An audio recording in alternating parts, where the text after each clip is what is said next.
Marcelo Torcuato de Alvear asumió la presidencia el 12 de octubre de 1922, cuando tenía 54 años. Fue uno de los creadores de la Unión Cívica Radical en 1891, un partido político con aspiraciones democráticas que vino a exigir el sufragio universal masculino. En aquel tiempo las elecciones habitualmente eran fraudulentas, el voto era público y lo ejercía menos del 1% de la población. Para el radicalismo del joven Alvear, el acceso al poder estaba cerrado, por lo que en 1893 y 1905 el partido lideró revoluciones armadas para derrocar al gobierno que resultaron en ambos casos fallidas. Fue recién en 1912, con la introducción del voto libre y confidencial, cuando el radicalismo entró al Congreso y el propio Alvear logró una banca en diputados.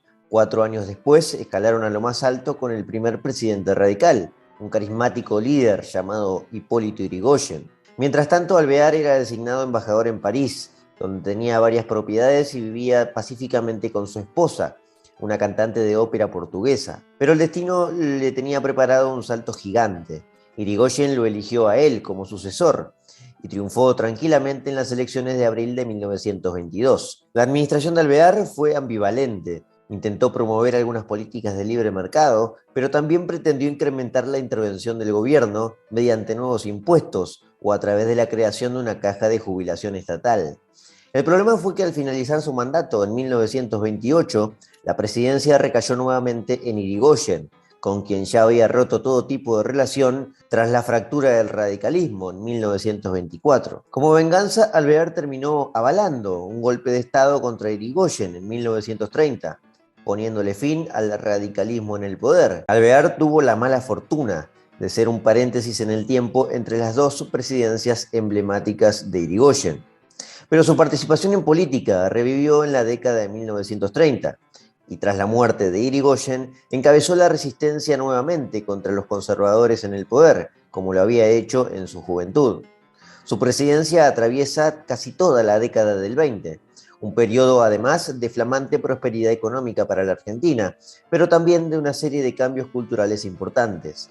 Junto a la etapa final de su vida como líder opositor en los años 30, este capítulo es un vehículo privilegiado para transitar la transformación social de la época, pues la Argentina que emergió en los años 40 es incomprensible si no le prestamos atención a los años de Alvear.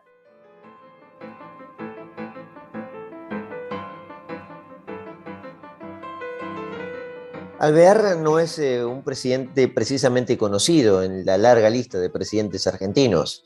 Sin embargo, su apellido se puede reconocer muy fácilmente entre los ciudadanos, especialmente los porteños en Buenos Aires. Alvear es el apellido de una calle, también en distintas ciudades de la provincia de Buenos Aires, de cualquier calle. Cada municipio debe tener una calle que lleva su nombre. Hay avenidas también. Hay una plaza que lleva su nombre también, la Plaza de Alvear, en la propia capital federal, y hasta hay un hotel que lleva su apellido. Bueno, eso tiene que ver porque la historia de Alvear proviene de su familia, de Marcelo Torcuato, proviene de los Alvear, que la historia de esa familia nace incluso encadenada a la historia de la propia Argentina. Marcelo Torcuato de Alvear es nada más y nada menos que nieto de Carlos María de Alvear, uno de los soldados españoles que se terminó jugando por la independencia de las provincias americanas. Así que de allí proviene la historia de Alvear. Luego su hijo, el hijo de Carlos María, que se llamó Torcuato de Alvear, sería también una persona involucrada en la política, fue intendente de Buenos Aires, y el hijo de Torcuato sería precisamente Marcelo, que nació exactamente el 4 de octubre de 1868. En aquellos años Argentina todavía estaba solidificando su construcción como república. Hacía 6 años, en 1862, un tipo, un patriota de los más conocidos en ese entonces, llamado Bartolomé Mitre, había sido elegido como presidente de la República Argentina, un título fascinante para esa altura porque no se había proclamado durante muchos años todavía la República Argentina, y Bartolomé Mitre lo terminó haciendo, pero su calificación de presidente de la República no hacía evaporar las dificultades internas que había en el país. Algunos caudillos del interior se levantaban todavía contra el dominio de Buenos Aires. Y además, por sobre todas las cosas, faltaba integrar en todo el territorio argentino actual, como lo conocemos hoy, a la Patagonia Argentina. Es decir, la mitad de hacia el sur, de la Pampa hacia el sur, todavía todo ese territorio, extensísimo territorio, por cierto, no estaba conquistado. Recién lo terminaría conquistando unos años después, ya en la juventud de Alvear, gracias a una campaña que se llevó el nombre de la conquista del desierto, muy conocida, por cierto, en la historia argentina y también en la historia de Latinoamérica. Fue encabezada esa campaña por un militar muy prestigioso, que en ese momento era ministro de guerra, llamado Julio Argentino Roca. La campaña tuvo lugar entre 1878 y 1885. Ya para el año 85, Roca era ya presidente de la nación, uno de los sucesores de Mitre.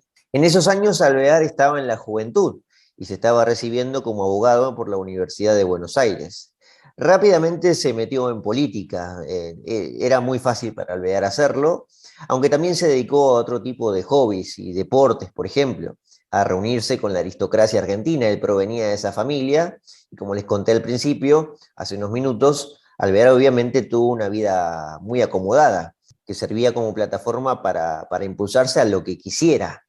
Bueno, se dedicó a conocer el mundo, tuvo muchos viajes a Europa posteriormente, antes de participar de lleno en la política, pero en su juventud, cuando se recibió a los 22, 23 años de abogado, estaba metido en la política nacional. Integraba un grupo de jóvenes reformistas que pretendían tirar abajo el sistema democrático, o mejor dicho, el sistema que estaba impidiendo la expansión de la democracia en la Argentina de fines del siglo XIX. Fue parte de la fundación de un partido que exigía abrir el juego democrático al poder de turno. Vamos a ponernos en contexto. La libertad de voto estaba muy restringida para esos años, pero bueno, hay que ser honestos intelectualmente. Muchas partes del mundo, la gran mayoría, tenían la democracia tal como la conocemos hoy muy restringida. Votaba muy poca gente y por sobre todas las cosas, las reglas que promovían el juego democrático se basaban en dos pilares: el voto público y cantado y el sufragio lleno de restricciones muy específicas. Por ejemplo, solamente votaba quien alcanzaba cierto nivel de riqueza, de bienes, de patrimonio, y que el voto sea público y cantado y no secreto también era un arma de doble filo para posibilitar de manera muy fácil el fraude electoral. Así que uno de los reclamos más contundentes que se estaban discutiendo ya en esos años en Argentina era la exigencia de ampliar los derechos civiles o de implementarlos básicamente. Alvear integraba este grupo de jóvenes. Así que la manera que tenían de hacerlo era fundar un partido y así lo hicieron. Formaron la Unión Cívica de la Juventud.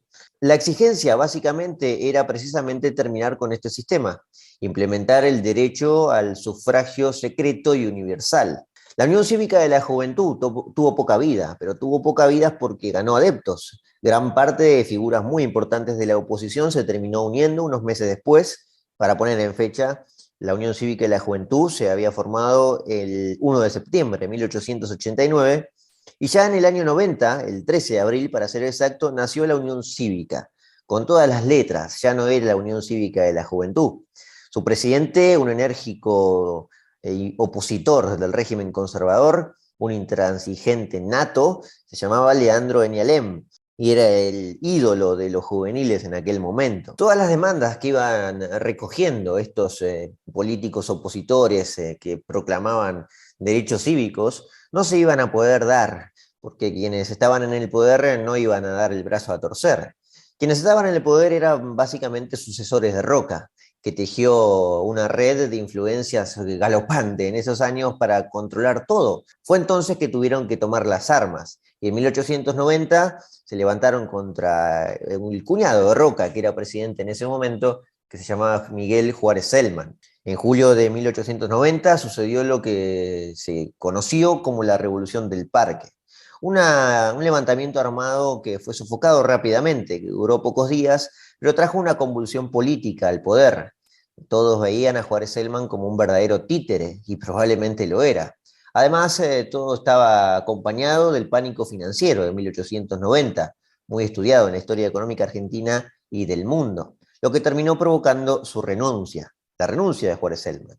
El 6 de agosto de 1890, un senador cordobés se pintó de manera perfecta la situación. Dijo: la revolución ha sido vencida, pero el gobierno está muerto.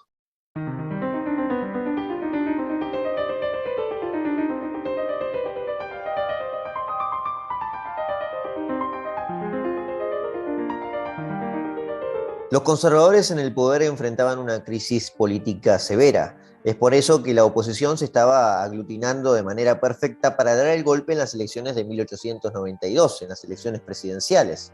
Pero Roca, que tejía todo desde las sombras, logró llegar a un acuerdo con uno de los más férreos opositores de la Unión Cívica. Logró un acuerdo con el mismísimo Bartolomé Mitre, que en ese momento era opositor. El expresidente, sí, el primer presidente de la República Argentina. Le permitió presentarse en las elecciones como opositor, y los cívicos del partido se enojaron muchísimo por esta decisión. Vieron esto como una traición del propio Mitre y fundaron, a su vez, otro partido, separado de la Unión Cívica de Mitre. Se llamó la Unión Cívica Radical. El radicalismo tuvo nacimiento precisamente un año antes de esas elecciones, el 26 de junio de 1891. Ese documento, el acta de fundación de los radicales, tiene la firma, por supuesto, de un joven Alvear, que ya estaba metido de lleno en la política. Mitre llevó otro partido a las elecciones, fue la Unión Cívica Nacional, que tuvo poca vida realmente. Pero los derechos cívicos no estaban abiertos para los radicales, y a pesar de que habían fundado un partido y reunían, bueno, bastante gente y mostraban ideas que luego se iban a terminar aplicando en todo el mundo, así que digamos que el tiempo les iba a dar la razón, pero en ese momento el juego no estaba abierto. Quienes estaban en el poder no eran tontos, eran muy astutos. La llave democrática estaba escondida bajo la almohada de Roca. Así que los radicales decidieron ir por las armas a tratar de derrocar a los conservadores.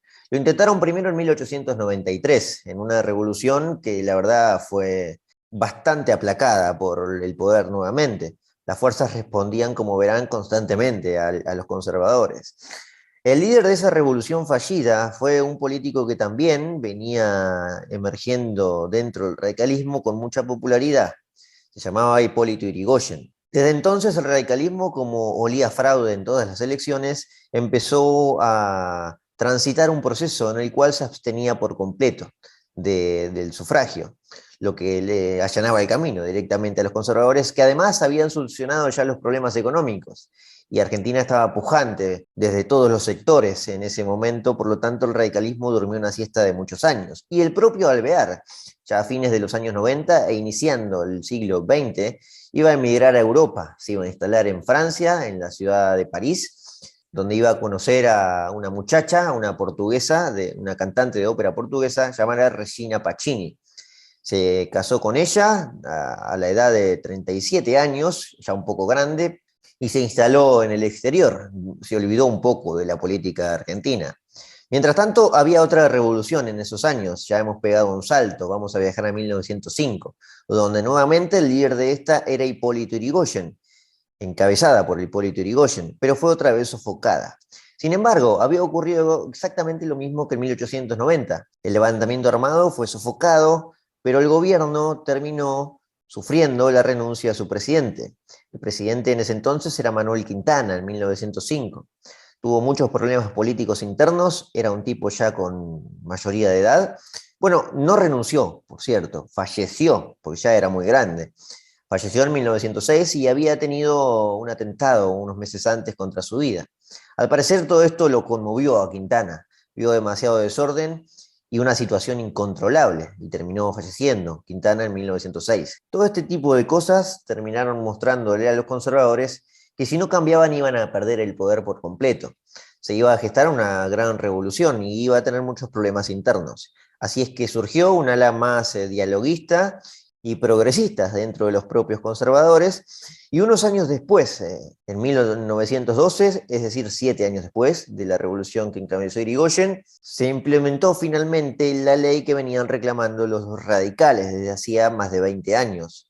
La implementó un propio presidente conservador que ya estaba amalgamado al nuevo movimiento, a los nuevos movimientos democráticos. Roque Sáenz Peña promulgó la ley que también lleva su nombre, la Ley Sáenz Peña de 1912, y permitió el derecho al sufragio universal, secreto y masculino. Pero esto le dio definitivamente la chance al radicalismo ahora sí de participar, y lo hizo en las legislativas de ese mismo año, donde Alvear, que ya estaba en Argentina y casado con su esposa, la portuguesa Pacini, se integró en las filas del radicalismo, del partido, y se postuló para una banca de diputados por la capital federal.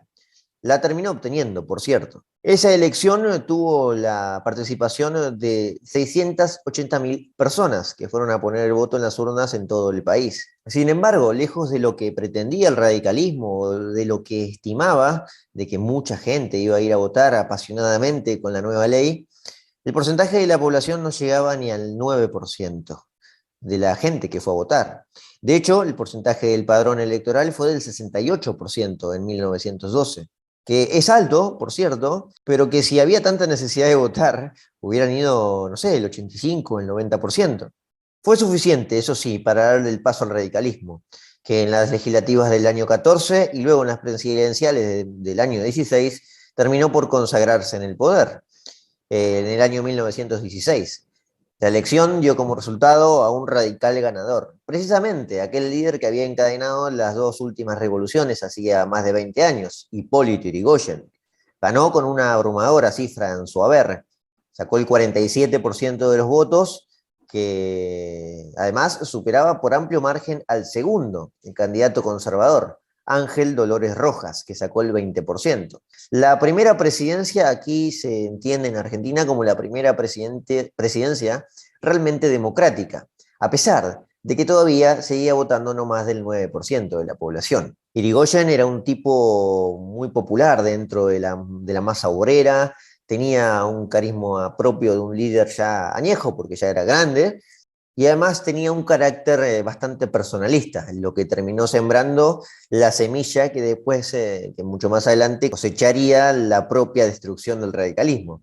Pero ya lo veremos. Alvear dejó su banca en el año 16 en Capital Federal como diputado y lo designaron como embajador precisamente de Francia, en París. Parece que quería mucho la ciudad de Alvear, la ciudad de la luz. Estaba muy enamorado, era como su segunda patria natal. En el año 22 terminó el mandato de Irigoyen. Como saben, los mandatos por constitución en Argentina duraron siempre 6 años y en el año 22 tuvo que elegir un sucesor. Por cierto, duraron 6 años durante toda la historia argentina. La idea de mandatos de 4 años es relativamente nueva. Es de la reforma bueno, la última reforma constitucional argentina de 1994, donde los mandatos son de 4 años. Lo cierto es que en el 22 Irigoyen eligió un sucesor que muy pocos esperaban, a uno de sus principales fundadores de la Unión Cívica Radical. Estamos hablando de Marcelo Torcuato Alvear, que tuvo que volver de Francia y presentarse en las elecciones el 5 de abril de 1922. Causó mucha sorpresa en la línea interna del radicalismo, pero también causó esperanza dentro de un bloque que ya no le gustaba mucho los manejos de Irigoyen, un bloque opositor dentro del propio partido, de la política interna, de la política partidaria del radicalismo. Alvear terminó triunfando con mucha holgura nuevamente, con el 50% de los votos. Lo cierto es que Alvear se encontró con todo de repente.